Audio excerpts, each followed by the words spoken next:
আমি আনারুল। মা বলতেন আনারুল হক, বাবা ডাকতেন আনু নামে, কিন্তু গাঁয়ের লোকেরা বলতো আনারুল পাগলা। ভানাচোরা অবয়ব, পাখির নীড়ের মতো উস্কো খুস্কো কেশশ্রী, সর্পখোলসের মতো খসখসে ত্বক, অস্পষ্ট বাচনভঙ্গি, বোকা বোকা চাহনি আর বুদ্ধির ঘট আমড়া কাঠের ঢেকি, সব মিলিয়ে গ্রামবাসী প্রদত্ত পদবিটা ধারণ করার মতো যথেষ্ট যোগ্যতা আমার ছিল। তাই আজও এই গাঁয়ে পাগল আর আনারুল সমার্থক দুটি শব্দ। যখন দেখতাম কেউ পাগলের বদলে আনারুল শব্দটা উচ্চারণ করে সন্তানকে আদর করছে, তখন নিজের নামের সার্থকতায় অন্তরটা অহংবোধে পূর্ণ হয়ে যেত। কিন্তু অন্যকে তাচ্ছিল্য করার উদ্দেশ্যে কেউ আমার নামটা ব্যবহার করলে তার গালে কষে একটা থাপ্পড় বসিয়ে দিতে ইচ্ছে করত। সেই ইচ্ছেটার বহিঃপ্রকাশ ঘটানোর মতো সাহসও ছিল না, ক্ষমতাও ছিল না, কোনোটাই তখন আমার অনুকূলে ছিল না। বজ্জাত ছেলেপুলের দল কানে ইটুলি বা বাইকায়েম তুমি কি স্বপন দেখেছ বলে খ্যাপালে মাথায় রক্ত চড়ে যেত, নিজেকে ধরে রাখতে পারতাম না। এক একটাকে ধরে ইচ্ছে মতো ইছামতির দই সদৃশ ঘোলা জল পান করিয়ে ছাড়তাম। এর জন্য মাঝে মাঝে যে চরম মূল্য দিতে হয়নি তা নয়। নেশা ছাড়া নাকি পুরুষ বাঁচে না, কথাটা কতটুকু সত্য তা জানি নে, তবে ধূমপান ছাড়া যে আমার জীবন থমকে যেত এ কথা বলতে আজ এতটুকু অপারগতা নেই। সিগারেট জুট তো কালে ভদ্রে, সহজলভ্য আজিজ বিড়ি সাবার করতাম মিনিটে 2টা হারে। একটা পুড়ে উচ্ছিষ্ট হওয়ার সঙ্গে সঙ্গে তার আগুনে আরেকটা জ্বলে উঠত, তাই দিনে একটার বেশি দেশলাইয়ের কাঠি ব্যয় হয়নি কখনো। আমার মতো হতদরিদ্র এক বাতুলের পক্ষে রোজ রোজ বিড়ি সংস্থান করাটা মোটেও সহজসাধ্য ব্যাপার ছিল না, তাই প্রায়ই ছুটতাম মোল্লাবাড়ির বৈঠকখানার সামনে। সাহেবদের আধ খাওয়া সিগারেটের পুচ্ছ দিয়ে নেশাটা ভালোই মিটত। মাঝে মধ্যে ধোঁয়াশূন্য দুর্বিষম মুহূর্তগুলোতে প্রতিবেশী গৃহস্থরা ত্রাতার ভূমিকায় আবির্ভূত হতেন। এই আনারুল, মোর গাছের নারকল করা পেড়ে দিমা ভাই, 1 প্যাকেট বিড়ি দুবানি। কাজটা কঠিন হলে প্রস্তাবটাও হতো লোভনীয়। আজ একটাও নাঙল পাইনি, মোর কলার ভুঁইটা কুইপে দিবি, 2টো গোল্ডিপ আর চমচম খাওয়াবনি। আমি তো সর্বদাই এমন প্রস্তাবের অপেক্ষাতেই উন্মুখ থাকতাম, তবুও মৃদু প্রতিবাদের সুরে বলতাম, চমচম খাওয়াবো না, তার বদলে বিড়ি দিলি যা আবানি। আমার ছোট ভাই কায়েম টের পেলে তুলকালাম কাণ্ড বাঁধিয়ে ছাড়ত। তুই যদি ফের মাংনা কাজ করতে যাইস তাহলে ঠ্যাং ভেঙে দেব। বাবা অচল মানুষ, মা পাড়ায় পাড়ায় লেপ কাঠা পেড়ে যা আয় করতেন তা দিয়ে তেল নুন খরচটা টেনে টুনে চলে যেত।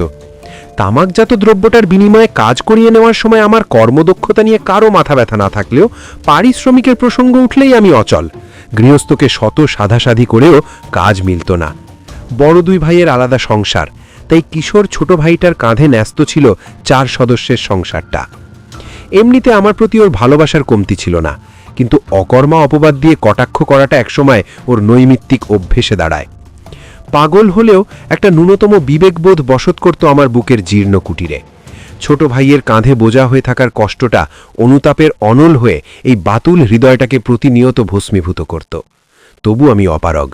চাপা কষ্টের অনুভূতিটা নিজেকে ছাপিয়ে মাতাপিতার হৃদয়ে সঞ্চালিত হতেও সময় নেয়নি। এক গোধূলি লগ্নে মা ঘরে ফিরে এক অমীয় বাণী শ্রবণ করিয়ে আমাকে অকর্মার অভিশাপ থেকে মুক্তি দান করেন। এ বাপ, আনারুল হক, তোমার জন্য একটা কাজ ঠিক কইরে আলাম। কনে মা? ওই পুবির পাড়ার আদু বিশেষের বাড়ি, ডেইলি 10 টাকা করে মাইনে আর 3 বেলা খাতি দেবে। মাইনে কত, কাজ সহজ না কঠিন এসব আমার কাছে গৌণ, তাই মুখ্য বিষয় প্রশ্ন তুলি। বিড়ি দেবে তো মা? আমাকে খুশি করানোর লক্ষ্যে ঠোঁটে জোর করে এক চিলতে হাসি ফুটিয়ে বলেন, ডেইলি 1 প্যাকেট করে দেবে। আদু বিশেষ বিরাট বড় লোক মানুষ, ভালো মন্দ খাতি দেবে, তাই না মা? বলো। একটা দীর্ঘশ্বাস ছেড়ে মা বলেন, হ্যাঁ। তার অশ্রু টলমল চোখ দুটো শ্রাবণ ঢলে ভাসবার আগেই পরনের ময়লা কাপড়টার আঁচল তলে আশ্রয় খোঁজে। আমি না বুঝে প্রশ্ন করি, তোমার চোখে কি হয়েছে মা? চৌর্যকর্মে লিপ্ত অবস্থায় ধৃত সিধেল চোরের মতো চমকে মা জবাব দেন, মনে হয় কুট্টো পড়েছে। 2 পরদিন থেকে শুরু হয় আমার মাইন্দার জীবন। সাথে সাথে ছন্নছাড়া জীবনটা নিয়মকানুনের ঘেরাটোপে আবদ্ধ হয়ে যায়। কুয়াশার শুভ্র চাদর জড়ানো ভোরে তেল চিটচিটে বর্ষিয়ান চাদরখানা মুড়ি দিয়ে শীতে কাঁপতে কাঁপতে প্রতিদিন গৃহস্থ বাড়িতে হাজিরা দেওয়া, নাঙল কাঁধে ফেরে বলদজোড়া তাড়িয়ে মাঠ অভিমুখে যাত্রা, রাতের পচামাসি খাবার দ্বারা উদরপূর্তি, কাস্তে নিরিং হতে খেতে আগাছা পরিষ্কার, দুপুরে ইছামতির ঘাটে বলদজোড়ার সাথে নিজের গোসল, বিকেলে ধান ভাঙানো, সানি কাটা, গরুর জন্য বিচালিকুচি করা, কিংবা মাঠ থেকে ঘাস সংগ্রহের মতো টুকরো কাজ, সন্ধ্যায় গরু বাছুরগুলো গোয়ালে তোলা, অতঃপর চাকর বাকরদের জন্য আলাদাভাবে রাধা খাবার খেয়ে মিয়াবাই চুরের মা তা খাওয়াবো, অথবা আইলোদারুন পাগুন রে এক্কা এক্কা বালও নাগে না গাইতে গাইতে ঘরে ফেরা, এসবই আমার নিত্যদিনের রুটিন হয়ে দাঁড়ায়। কোনোদিন লাঙল চষা বা অন্য কোনো কাজ না থাকলে অন্যের জমি চষতে যেতে হতো। দিনে 2-3 বিঘা জমি চাষ করতাম। এক এক চাষের মূল্যে 80 টাকা। আমার ঘাম ঝরানো শ্রমের বিনিময়ে আদু বিশ্বাস প্রতিদিন গড়ে 200 টাকা আয় করলেও আমার ভাগ্যে 10-এর গণ্ডি পেরিয়ে কোনোদিন 11 টাকা জোটেনি। সারাদিন হাড় ভাঙা খাটুনির ঢকল সহ্য করে কখনো যদি শরীরটা একটু বিদ্রোহ করত, ফলে যদি নিয়মিত রুটিনটার সামান্য ব্যত্যয় ঘটত, সেদিন আমার ওপর নেমে আসত অমানসিক নির্যাতন আর অশ্রাব্য গালিগালাজের ফুলঝুরি। আদু বিশ্বাসের 12 বছর বয়সী ছেলে বেনু, বাপকা বেটা সেপাইকা ঘোড়া প্রবাদ তার যথার্থতা প্রমাণ করাটাই যেন ছিল ওর জীবনের একমাত্র ব্রত। আমার পিছনে লেগে থাকার জন্য মাথা ব্যথা, পেট ব্যথা, কৃত্রিম জ্বরের ছুতোয় প্রায়ই সে স্কুল ফাঁকি দিত। 3 পৌষের মিষ্টি বিকেলে নির্জন মাঠে আপন মনে ঘাস কাটছিলাম। হঠাৎ অদৃশ্য মাইকের শব্দে হাত থেমে যায়। মাথা উঁচু করে বাতাসে কান পেতে শোনার চেষ্টা করি। মাইকের ধ্বনি ধীরে ধীরে স্পষ্টতর হয়। ভাই সব মনে রাখবেন, আজ রাত 10 ঘটিকার সময় থেকে শ্যামকুর হাই স্কুল মাঠে শুরু হতে যাচ্ছে এক জমজমাট যাত্রা উৎসব। অভিষেক রজনীতে আপনাদের সামনে প্রদর্শিত হবে গ্রাম বাংলার ঐতিহ্যবাহী যাত্রাপালা কমলার বনবাস। কমলা সুন্দরীর সুখ দুঃখ হাসি কান্নায় ভরপুর যাত্রাপালা কমলার বনবাস। শুধু কমলা সুন্দরী নয়, নীল আকাশ থেকে নেমে আসা একদল ডানাকাটা পরীর নৃত্যের ঝংকারে কম্পিত হবে যাত্রামঞ্চ। টিকিটের মূল্য প্রথম শ্রেণী 15 টাকা, দ্বিতীয় শ্রেণী 10 টাকা এবং তৃতীয় শ্রেণী 5 টাকা। তাই এমন সুযোগ হেলায় না হারিয়ে আজই চলে আসুন আমাদের যাত্রা উৎসবে। হৈ হৈ কাণ্ড, রই রই ব্যাপার, যাত্রা। মাইকের ধ্বনি ক্ষীণ হতে হতে পশ্চিমের দিকে হারিয়ে যায়। লোকমুখে যাত্রার অনেক গল্প শুনেছি, দেখার সৌভাগ্য হয়নি কখনো। আচ্ছা, যারা যাত্রা করে তারা কি আমাদের মতোই মানুষ? মাইকে তো বলল নীল আকাশ থেকে পরি নামবে, তাহলে ওরা জিন পরিই হবে। এমন 7-5 ভাবতে ভাবতে ঘাসের বস্তা বোঝাই হয়ে যায়। যাত্রা দেখার ভূত পেয়ে বসে। গৃহস্থ বাড়িতে ফিরে তাড়াতাড়ি সন্ধ্যার কাজগুলো গুছিয়ে ফেলি। গৃহস্থ গিন্নি কাছে ভাত চাইলে তিনি জানতে চাইলেন, এত শিগগিরই ভাত খেয়ে কোনে যাবি? মাথা অবনত করে যাত্রা দেখার অভিপ্রায় ব্যক্ত করলাম। তিনি আর কথা না বাড়িয়ে ভাত বেড়ে দিলেন। অতঃপর মায়ের আঁচল থেকে 10 টাকার একটা নোট নিয়ে পাড়ার জালাল, গফুর, করিমদের সাথে যাত্রা প্যান্ডেলের দিকে যাত্রা করলাম। বিজলিবাতির ঝলকানিতে স্কুল মাঠ দিনের আলোর মতোই উজ্জ্বল। শুনেছি শ্যালো মেশিন দিয়ে এ আলো জ্বালানো হয়। আদু বিশ্বাসেরও 2টো শ্যালো মেশিন আছে। তিনি কেন বাড়িতে বিজলিবাতি না জ্বালিয়ে কুপি হারিকেন জ্বালান? মস্তিষ্কে এমন হাজারো উদ্ভট প্রশ্ন ভিড় জমায়। 1 প্যাকেট বিড়ি ও 5 টাকার একটা টিকিট কিনে জীবনে প্রথমবারের মতো যাত্রা প্যান্ডেলে প্রবেশ করলাম। একটা চেয়ার খালি ছিল, তাতে আরামে বসে পড়লাম। কিছুক্ষণের ব্যবধানে প্যান্ডেল লোকে লোকারণ্য হয়ে উঠল। তিল ধারণের ঠাঁই থাকে না। মনে অজানা অভিজ্ঞতার রোমাঞ্চ ভর করে। হঠাৎ বিজলিবাতিগুলো নিভে যায়। ভরকে যাই আমি। প্যান্ডেল জুড়ে নেমে আসে ঘুটঘুটে অন্ধকার, তবে সেটা সাময়িক। অল্পক্ষণের ব্যবধানে লাল, নীল, হলুদ বর্ণের আলোর ছটায় খাটের মতো পায়াওয়ালা মঞ্চটা উদ্ভাসিত হয়ে ওঠে।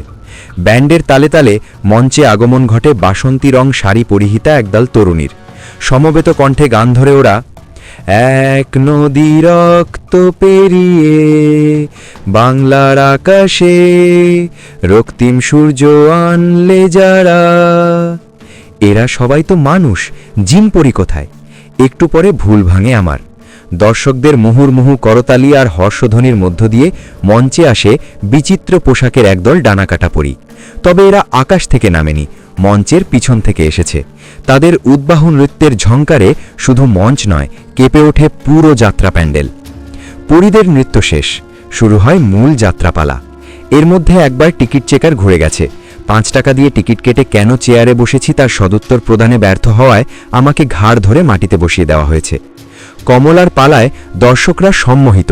প্যান্ডেলে শুনশান নীরবতা। রানীমা কমলার বনবাস ঘোষণা করলে বাতাসে দর্শকদের আহাজারি ধ্বনিত হয়। মহিলাদের শাড়ির আঁচলসমূহ স্যাঁতসেঁতে হয়ে ওঠে সাবান ধোয়া কাপড়ের মতো। আমার জিভ অনুভব করে দুফোঁটা লোনা জলের স্বাদ। পরিশেষে সমস্ত ভুল বোঝাবুঝির অবসান ঘটে, পুনর্মিলনের মাধ্যমে শেষ হয় কমলার পালা। যাত্রায় বুঁদে থাকা দর্শকরা প্রফুল্ল চিত্তে ঘরে ফিরে যায়। অনেক রাত পর্যন্ত নিদ্রাহীন থাকার কারণে পরদিন অনেক বেলা করে ঘুম ভাঙে। চোরের মতো নিঃশব্দে গৃহস্থের গোয়াল থেকে গরুজোড়া বের করে ক্ষেতের উদ্দেশ্যে রওনা দিলাম। মধ্যদুপুরে হিমবুড়িকে বিতাড়িত করে সূর্যদেব মাথার উপর চড়ে বসলে চাষকাজ শেষ হয়। অন্তরে অজানা শাস্তির আশঙ্কা ধারণ করে বাড়ি ফিরে দেখি গৃহস্থামে ঘরের দাওয়ায় বসে আছেন। আমার দর্শন পাওয়া মাত্রই আষাঢ়ে মেঘের মতো গর্জে ওঠেন। শুয়োরের বাচ্চা, নাঙল চস্তি গিয়েই 12টা বাজালি, আর কাজ করবে তোর কোন বাপ? কাজ করতে গিয়ে দিন দুপুরি মাঠে ঘুইমে পড়িস, রাইত জেগে যাত্রা দেখতি লজ্জা করলে না? এত নবাবী হালে মোর বাড়ি থাকতে পারবি নে, বইলে দিলাম। এখানেই শেষ নয়, আরও যেসব বুলি আওড়ালেন তা কোনো সভ্য মানুষের মুখ থেকে উচ্চারিত হতে পারে না। প্রতিবাদহীন ভঙ্গিমায় মাথা নিচু করে সমস্ত গালিগালাজ হজম করলাম। ভিতর থেকে একটা বুক ফাটা কান্না বেরিয়ে আসবার জন্য তাগিদ দিচ্ছিল। ঢোক গিলে সেটাকে গলার ভিতর আটকে রাখলাম। গৃহস্থ থামলেন। গরু দুটোকে হুররু হাট হাট করে তাড়া দিয়ে মনে মনে আদু বিশ্বাসের মুন্ডুপাত করতে করতে নদীর পথে চললাম। 4 ইছামতিকে মনে হয় যেন সবুজ মানচিত্রের উপর অঙ্কিত এক রূপালী বক্ররেখা। দুধারে সবুজের মেলা, একেবারে তীর ঘেঁষে মৃদু বাতাসে দোদল্যমান রবি ফসলের গালিচা। বর্ষায় আষাঢ় চলে টয়টম্বুর, শীত গ্রীষ্মে হাঁটু পানি।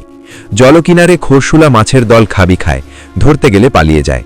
কিশোরের সিটকিতে মায়া ঝায়া চিংড়ির চটপটানি, ওপারে মালগিন্নির ছিপের টানে ট্যাংরা পুটির পরাণ অষ্টগত। কচুরিপানার জটলায় শোল মাগুর টাকিরা ঘাই মারে। শিমুল পাতার আড়ালে শিকার প্রত্যাশী মাছরাঙা কিংবা মৃদু জলে চোখ বুজে কন্যাদায়গ্রস্ত পিতার মতো চিন্তিত ভঙ্গিতে এক পায়ে দাঁড়িয়ে থাকা কুনোবক ঝোপ বুঝেই কোপ দেয়। আকাশে গাংশালিকের ওড়াউড়ি, পানিতে পানকৌড়ির ডুবচক্র, সব মিলিয়ে বাংলার অন্য ছোট নদীগুলোর সঙ্গে এর তেমন পার্থক্য নেই। তবে দুতীরে দুটি স্বাধীন দেশের অবস্থান একে আলাদা একটা বিশেষত্ব দান করেছে। ভর দুপুরে প্রকৃতি তেমন ঠান্ডা না হলেও ইছামতির বরফ শীতল পানি হাড়ে কাঁপুনি ধরিয়ে দিচ্ছিল। উত্তরের হিমেল হাওয়া ক্ষণে ক্ষণে ওই কাঁপুনিকে একটু করে ঝাঁকুনি দিয়ে হারিয়ে যাচ্ছিল অজানার উদ্দেশ্যে। গরু বাছুর সহ গোসল করছে আমার মতো আরও কয়েকজন চাষা। মহিলারা নামা শেষে পানি ভর্তি কলসি কাঁখে নিয়ে বাড়িতে ফিরে যাচ্ছিল। সেই পানি দিয়ে কেউ ডাল রাঁধবে, কেউ বড়ি দেবে। ঘাটে স্নানরত সবাই বাংলাদেশি নয়, কেউ কেউ ভারতীয়। ইছামতির একই ঘাটে দুদেশের মানুষের এই মিলন মেলা শুধুমাত্র ধর্মভিত্তিক বাংলা বিভক্তিকরণের ভুল সিদ্ধান্তকেই যেন প্রতিনিয়ত উপহাস করে চলেছে। এপার ওপার বাংলার শিশুরা একাকার হয়ে জলকেলিতে মত্ত। এদের দুরন্তপনার কাছে ঠান্ডা পানি বা উত্তরের হিমেল বাতাস সবই তুচ্ছ। কিছুক্ষণের মধ্যে বেনু ছোড়াটাও এদের সঙ্গী হয়। মুহূর্তকাল অতিবাহিত হওয়ার আগেই আমার প্রতি আদু বিশ্বাস কর্তৃক মধুবর্ষণের ঘটনাটা ঘাটময় চাউর হয়ে যায়। দুষ্ট ছেলেরা ভেংচি কেটে বলে, এই আনারুল, তুই নাকি গাইল খেয়েছিস? কি নাম লেগেছে, তেতো না মিষ্টি? এমনিতেই মন মেজাজ ভালো নেই, তার উপর এদের মুখ ভেংচি চাপা ক্রোধটাকে সপ্তম আসমানে চড়িয়ে দেয়। সাপের মতো ফোঁস করে লাঠি হাতে তেড়ে যাই। এক একটা যেন বাইন মাছ, ধরার আগেই পিছলে গিয়ে পানিতে ডুব দেয়। মাঝ নদীতে সমবেত হয়ে কোরাস গেয়ে ওঠে, কানে ইটুলি বাই কায়েম, তুমি কি স্বপন দেখেছ? কিছুক্ষণ চুপচাপ থাকি, আসলে নিশ্চুপ থাকার ভান করি। সুযোগ বুঝে বেনুর ওপর লাফিয়ে পড়ি, মনের স্বাদ মিটিয়ে চুবানি দিয়ে ছেড়ে দিই। স্নান অসমাপ্ত রেখেই গলা ফাটাতে ফাটাতে বাড়ির পথ ধরে বেনু, যেন ওর পাকা ধানে কেউ মই দিয়েছে। অপেক্ষমান ভয়ঙ্কর পরিণতির কথা ভেবে বুকটা ধক করে ওঠে। পথিমধ্যেই আকাশচোরা খবরটা দেয়, তোর গ্যারস্থ জুই তো হাতে করে বইসে আছে, যা বাড়ি যা, বুঝবি ঠেলা। খবরটা মিথ্যে নয়। গত শনিবার জীবননগর বাজার থেকে যে শক্ত খটখটে জুতোজোড়া এনেছিলেন তার একখানা হাতে নিয়ে গৃহস্থ উঠানে পায়চারি করছিলেন।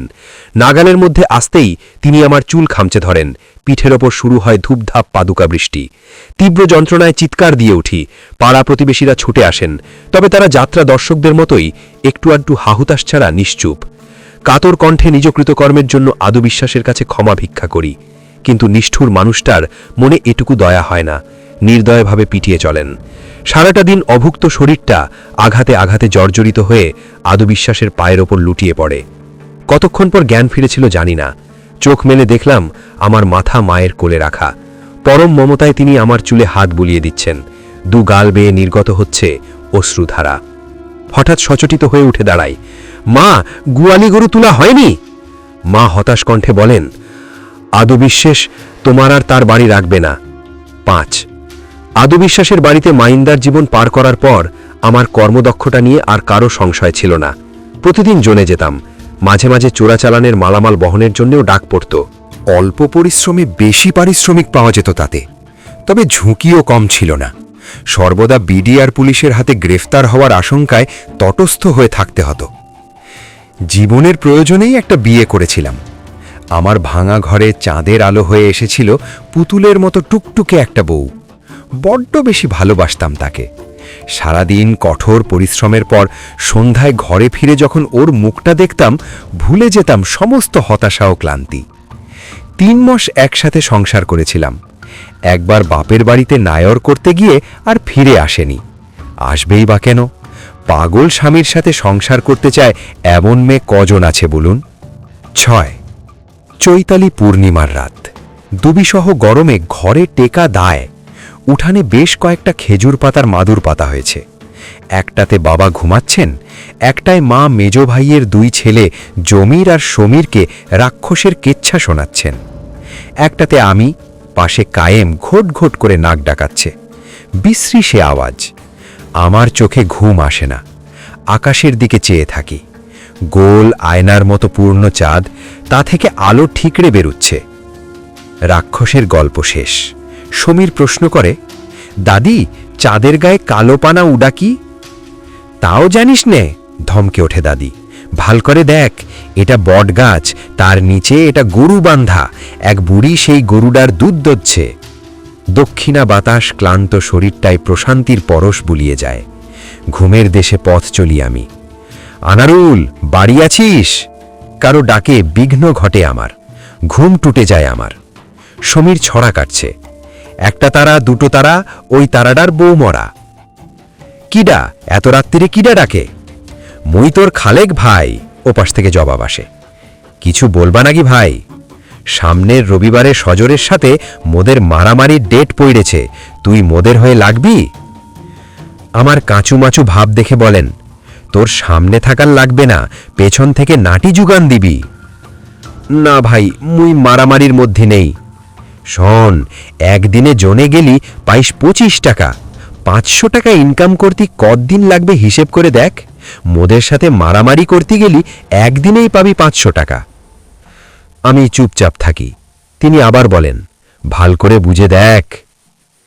জীবনের ঝুঁকি থাকলেও এমন লোভনীয় প্রস্তাব প্রত্যাখ্যান করার মতো আর্থিক সঙ্গতি আমার ছিল না। রবিবার সকাল, পাড়ায় সাজ সাজ রব। বোয়ালমারির মাঠ যেন কুরুক্ষেত্র। পুরুষেরা আসন্ন লড়াইয়ের জন্য প্রস্তুত। বৌঝিরা লাঠি সোটা ও বিদের কাঠি জগান দিচ্ছে। কোনো এক অদৃশ্য রেফারির নিঃশব্দ বাঁশিতে শুরু হয় যুদ্ধ। মাথার উপর লাঠির দমদম শব্দ। আকাশে ওরা বিদের কাঠি তীর হয়ে প্রতিপক্ষের শরীর ভেদ করছে। লাল রক্তে রঞ্জিত ময়দান। আপনজনদের করুণ বিলাপে বাতাস ভারী। পরাজয়ের দ্বার প্রান্তে আমাদের দল। মাথায় আকস্মিক আঘাতে জ্ঞান হারিয়ে ফেলি। 2 দিন পর নিজেকে আবিষ্কার করি হাসপাতালের একটা নোংরা বেডে। মা, বাবা, ভাই ছাড়া পাশে আর কেউ নেই। 500 টাকা কিংবা চিকিৎসা খরচ দূরে থাক, একটিবারের জন্যেও কেউ খোঁজ খবর নিতেও আসেনি। 7 ফাগুনের শুরু। শীতের হিমবুড়িটা তখনও পুরোপুরি বিদায় হয়নি। সৎসকালে প্রকৃতির ডাকে সাড়া দিয়ে নারায়ণ রায়ের বাঁশবাগান থেকে ফিরছিলাম। মুখ ধোয়া হয়নি তখনও। তর্জনীয় দাঁতে পোড়ামাটির দাগ লেগে আছে। রাতে নিম্নচাপের প্রভাবে দমকা হাওয়ার আকারে মৃদু ঝড় বয়ে গেছে। রাস্তায় ফোঁটা ফোঁটা বৃষ্টির চিহ্ন। ধুলোর আস্তরণে ধূসর বর্ণের টিপ বসিয়ে দিয়েছে কেউ। বাতাসের তাণ্ডবে ঝরে পড়া সজনে কুড়িগুলো সকালের সোনালি রোদে মুক্ত দানার মতো চিকচিক করছে। রায়বাড়ির উঠানে দাঁড়িয়ে থাকা দৈত্যাকার বাতাবি লেবু গাছটা তার গর্বিত অবস্থানটার কথা প্রকাশ করতেই যেন এই ফাগুন মাসে হঠাৎ করেই অকৃপণ হয়ে উঠেছে। তার ফুলের মৌমৌ গন্ধে সুবাসিত সারা এলাকা। গাছে গাছে সবুজের নবজাগরণ। এদিক সেদিক থেকে ভেসে আসছে কোকিলের কুহু কুহু ধ্বনি। এমন মুহূর্তে আমার কণ্ঠই বা থেমে থাকবে কেন? বহুদিন পর মনে পড়ে যায় সেই বিখ্যাত গানটা, আইলো দারুণ পাগুন রে, এগা এগা বালো না আগে না। দুকলিও গাওয়া হলো না। আমার ফাটা কলসির মতো উদ্ভট কন্ধের বেসুরো আওয়াজে বিরক্ত হয়ে ঘেউ ঘেউ করে তেড়ে আসে রায়বাড়ির ডাল কুকুরটা। ওটার আক্রমণাত্মক গতিবিধি অনুধাবন করে ওখানে আরও দেরি করা সমীচীন মনে করলাম না। ভোঁ দৌড় দিয়ে পালাবার চেষ্টা করলাম। কুকুরটাও নাছোড়বান্দা, আমাকে ধরতে না পারলেও দৌড় প্রতিযোগিতায় রানার আপ হবে এমন ভঙ্গি নিয়ে আমাকে ধাওয়া করল। একদম বাড়ির মুখে এসে হোঁচট খেয়ে পড়ে গেলাম। কুকুরটাও আমার উপর হামলে পড়ল। ওরে বাবারে বলে চিৎকার দিয়ে উঠলাম। আমার চিৎকার শুনে উদ্ভ্রান্তের মতো দিগ্বিদ্ধ জ্ঞানশূন্য হয়ে ছুটে এলেন মা। ওরে কিডা কোণে আছিস, শিগগির আয়, আমার আনারুলির কুকুরি কেমড়ে দিয়েছে। মায়ের চিৎকার চেঁচামেচিতে বাড়ির সবাই একে একে বেরিয়ে আসে। বাবা কায়েমকে এক ধমক লাগিয়ে বলেন, দেইরে দেইরে কি দেখছিস, শিগগির 7 বাড়িতে তেল নুন চেয়ে নিয়ে আয়। কিছু একটা ঘটেছে বুঝতে পেরে পড়শিরা একে একে ভিড় জমাতে শুরু করেছেন, যেন গায়ের হাটে কোনো সাপুরে মজমা বসিয়েছে। আমি সেই সাপুরের বশীভূত সাপ। আমাকে ঘিরে উৎসুক নয়নে সবাই গোল হয়ে দাঁড়িয়েছে। সবার দৃষ্টিতে সহানুভূতি মেশানো। অর্থ সংশ্লিষ্ট ন্যায্য অধিকার থেকে বঞ্চিত করলেও মৌখিক সহমর্মিতা প্রকাশে কার্পণ্যবোধ নেই কারো। 500 টাকা মেরে দেওয়া উত্তরপাড়ার সেই খালেক ভাই পর্যন্ত আমাকে সুস্থ করতে অন্তঃপ্রাণ। মাঠে যাচ্ছিলাম, চেঁচামেচি শুনে ভাবলাম কি হইল একটু দেখেই যাই। হাজার হলেও তোমরা মোর আত্মীয় মানুষ, তোমাদের বিপদাপাদে মুড়ায় এগিয়ে আসবো না তো কারা আসবে? তাও চাচি 7 বাড়ির তেল নুন খেয়েছ তো? প্রশ্নটা তিনি মাকে উদ্দেশ্য করেই ছুড়ে দিলেন। খালেক ভাইয়ের পাশে দাঁড়িয়েছিলেন রইস মোল্লা।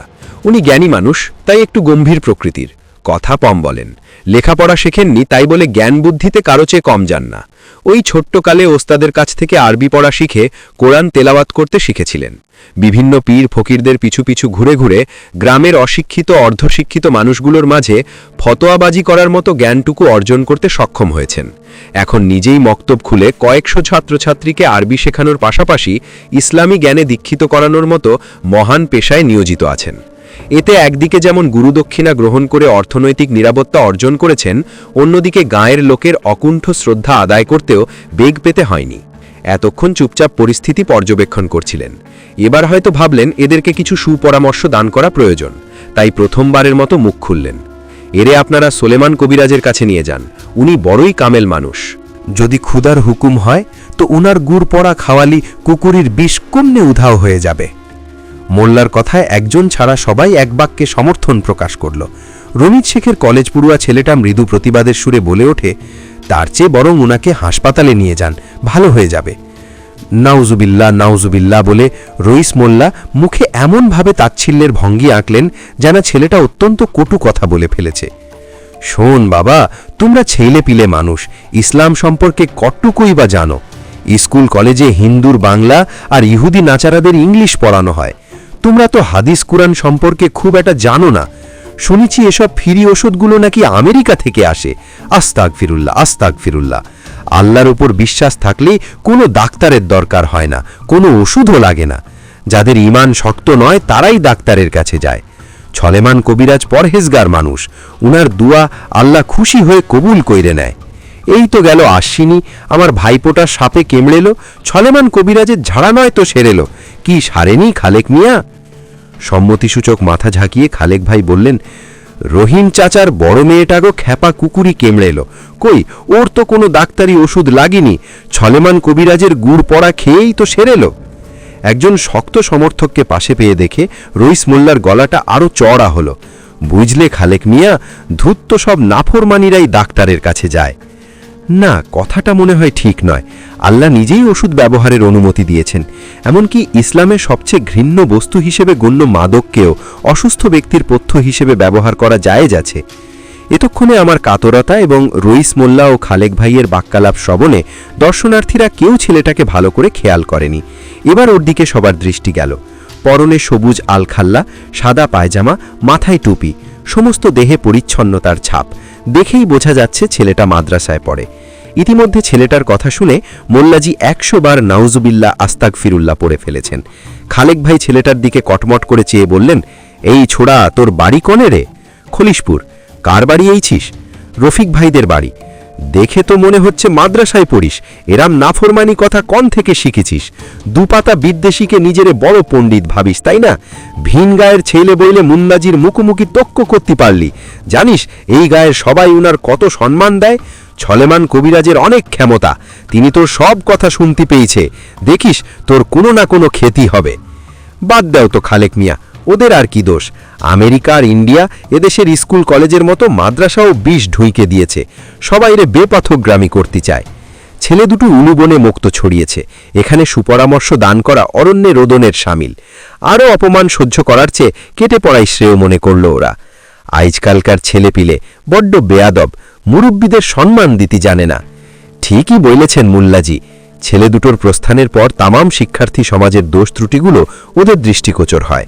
শিক্ষিত হয়ে জাতিকে অন্ধকারাচ্ছন্ন ভবিষ্যতের কথা চিন্তা করে এদের আফসোসের অন্ত থাকে না। 8-10 দিন পার হয়ে গেছে। ছোলেমান কবিরাজের গুড় পড়া কোনো কাজে আসেনি। কাজ হয়নি সাতবাড়ি থেকে চেয়ে আনা তেল নুনেও। হঠাৎ করেই পরশুদিন শুরু হয় ভেদ বমি, সেই সাথে জলাতঙ্ক। কেউ বলে পেটে কুকুরের বাচ্চা হয়েছে, কারো কারো অভিমত ওসব বাচ্চা টাচ্চা কিছু নয়, কুকুর বেশে জিনে কামড় দিয়েছে। রসুলপুরের হাকিম পীর ছাড়া এ অসুখ কেউ সারাতে পারবে না। অবস্থা বেগতিক দেখে শেষ পর্যন্ত আজ সকালে একবার বড় ভাই আমাকে নিয়ে হাসপাতালের চৌহদ্দি মারিয়েছিলেন, কিন্তু ডাক্তারের সাফ কথা, অনেক দেরি হয়ে গেছে, এ রোগী বাঁচানো তাদের পক্ষে সম্ভব নয়। সন্ধ্যায় অবস্থার আরও অবনতি ঘটেছে, নড়াচড়া করার শক্তি হারিয়ে ফেলেছি, বাকশক্তিও উবে গেছে। গায়ে একটা ছেঁড়া কাঁথা জড়িয়ে খেজুর পাতার মাদুলে ঘরের দামায় শুইয়ে রাখা হয়েছে। মা চামচ দিয়ে মুখে ফোঁটা ফোঁটা পানি ঢালছেন। কেউ একজন আগরবাতি ধরিয়ে দিয়ে গেছে। সেই ছেলেবেলায় শবে বরাতের রাতে মোমবাতি আগরবাতি নিয়ে মেতে ওঠা খেলার সময় আগরবাতির গন্ধটা যেমন লাগতো, এই গন্ধটা তেমন নয়। আক্কাচ চোরার মায়ের মৃত্যুশয্যায় যে আগরবাতিটার গন্ধ নাকে এসেছিল, সেটার সাথে এর হুবহু মিল রয়েছে। আমার বুদ্ধি কম হতে পারে, কেউ আমাকে না জানাতে পারে, তবু আমি বুঝতে পারছি আজ মৃত্যু আমার গলায় বড় মাল্য পরাবে। ক্রমশ প্রতিবেশীদের ভিড় বাড়ছে, কারো কারো মুখ হতে সমবেদনার বাণী নিঃসৃত হচ্ছে। কেউ এসেছেন স্রেফ নিজ স্বার্থ চরিতার্থ করতে। আসলে এরা স্বার্থ ছাড়া কিছুই বোঝেন না। আমার প্রতি যে অন্যায় সারা জীবন তারা করেছেন, আমি বেঁচে থাকতে থাকতে ক্ষমা না পেলে যে তাদের জান্নাতে জায়গা হবে না। তাই আমাকে দেখতে এসে বাকশক্তি হারিয়ে ফেলেছি দেখে খালেক ভাই ও আদু বিশ্বাসের মতো আরও অনেকেই হতাশ চিত্তে বাড়ি ফিরে গেছেন। মায়ের কণ্ঠে ছেলে হারাবার ভয়ার্ত আর্তনাদ। শিয়রে বসা কতগুলো কিশোরী মেয়ে সুর করে কোরআন তেলাওয়াত করছে। স্বজনদের মাতমের সাথে মিশে সে সুর এক করুণ আবহ সৃষ্টি করেছে। মনের পর্দায় ছবি হয়ে একে একে ভেসে আসছে সমস্ত অতীত।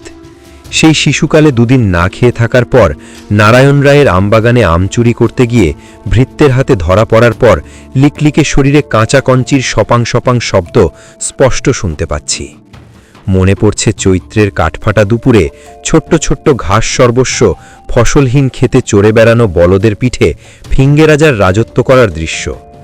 মনে পড়ছে হাশেম মিয়ার বাবলা গাছে শালিকের বাসায় আকাশের মতো গাঢ় নীল ডিম দুটো প্রতিদিন একবার পরখ করতাম, আশায় থাকতাম কবে ডিম ফুটে বাচ্চা হবে। সেদিন বুঝিনি আজ ছেলেকে ফিরে পাবার জন্য সৃষ্টিকর্তার উদ্দেশ্যে মা যেভাবে মাথা কুটছেন, হয়তো বাসা থেকে বাচ্চাগুলো হারানোর সময় শালিক দুটোর বিলাপে এমনই আকুতি মিশ্রিত ছিল। মনে পড়ছে চারপাশের অনাদর অবহেলার মাঝেও একটুখানি মমতা বানকারী হাসুর মায়ের কথা।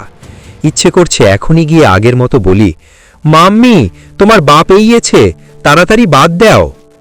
রাত শেষের দিকে আসসালাতু খাইরুম মিনান নাওম, মুয়াজ্জিনের কণ্ঠে মুসল্লিদের প্রতি নামাজ আদায়ের আহ্বান ধ্বনিত হচ্ছে। কোরআন শরীফ পড়ুয়া কিশোরীরা বাড়ি ফিরে মেছে, নেই দর্শনার্থী পড়শিদের কেউই। মা শিয়রে বসে তখনও বিলাপ করছেন। বাড়ির অন্য সবাই আমাকে ঘিরে গোল হয়ে বসে আছে। মাঝে মাঝে কানে আসছে ওদের চাপা ফিসফিসানি। নিজেকে মনে হচ্ছে সদ্য স্টেশন ত্যাগ করা কোনো এক তুফান মেলের যাত্রী। স্টেশনের কোলাহল তীব্রতা হারিয়ে ধীরে ধীরে পিছন দিকে সরে যাচ্ছে। হঠাৎ একটা